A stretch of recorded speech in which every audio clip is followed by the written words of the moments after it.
to show off, if you saw probably 15-20 videos back, I did a ballast dial, and a guy reached out, wanted a similar build. So what we did was we did a different style, same design, but did a silver etched instead of a brass etched, and then did a brass background on it. So super detailed anchor on there, but it is done in silver. So gold handset with a custom painted gold second hand. Actually, it's a brass. It's not technically gold. But you know, if the light hits it just right, it does look like it's gold as well. But it's actually brass. Brushed case, anchor engraved crown, and then this is an antique brass cerakoted bezel to go with nice with the leather. Goes nice with the brass.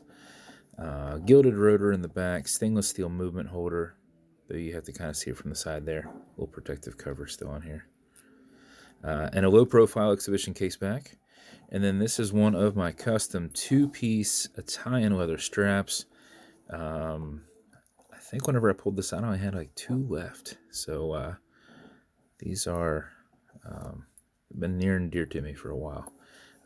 Black edge painting on them, nice and soft, but thick. And then a brushed clasp here. So same thing on the case. If you ever nick it or whatever, you can just use Scotch-Brite green side and brush it in. You don't really eliminate the scratch, you just blend the scratch in. Loom on the pips. Where's my light here?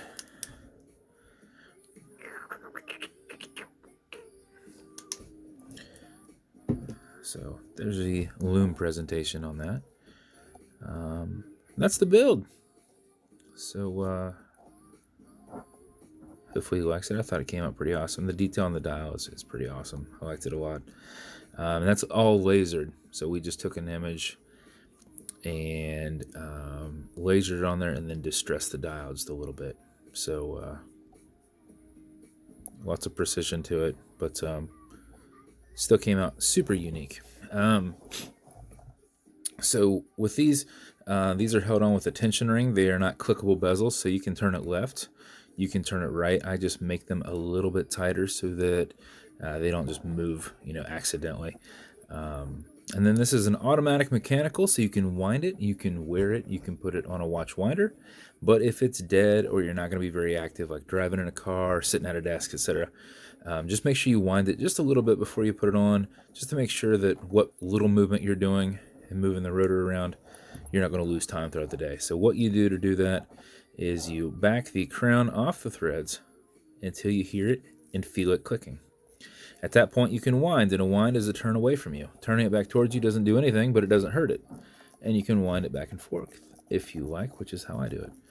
If you do this for 4 or 5 seconds before you put it on, even if you're not very active, you'll keep time throughout the day. And if you do it something closer to 20 seconds, you're going to max out that 31 plus hour power reserve on here. You cannot overwind it. You can wind it all day. And whenever you're comfortable with what you've wound, pull it to the one and only click, and you can now set your time. Now, it's not a hacking movement, so it's going to just keep going. And you're also going to notice you've got some play in the crown. That's a wobble crown.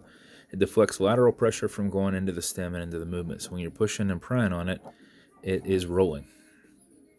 Okay, Google, what time is it? It's 1:23 p.m. 1:23 p.m. That's about right there. When you're good, push it back over to take it out of that time setting, and then re-thread it back down. That's it. That is the build. Get a better look at the dial, maybe in reflection there.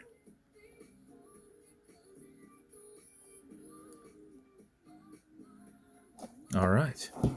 As with every build, comes with matching beads. Entirely up to you whether you wear them, but be a lot cooler if you did. This we did a matching box for him. I had this made up for him. Just anchor there on the front, just very similar to the dial, if not the same. I think I sent him a picture, and then he might have pulled one up. Special edition box. As with every build, they come with watch cleaner. This is good on all glass and metal parts. So everything there in the center, non-streaky, non-toxic, non-residue. Some leather conditioner to keep this leather strap perfectly soft. If it's ever not as pliable, apply it on both sides, let it soak in. A little bit will go a long way. So this will last you a very long time. And then lastly, some Novus 2. We repackaged from Amazon. It's like a poly watch.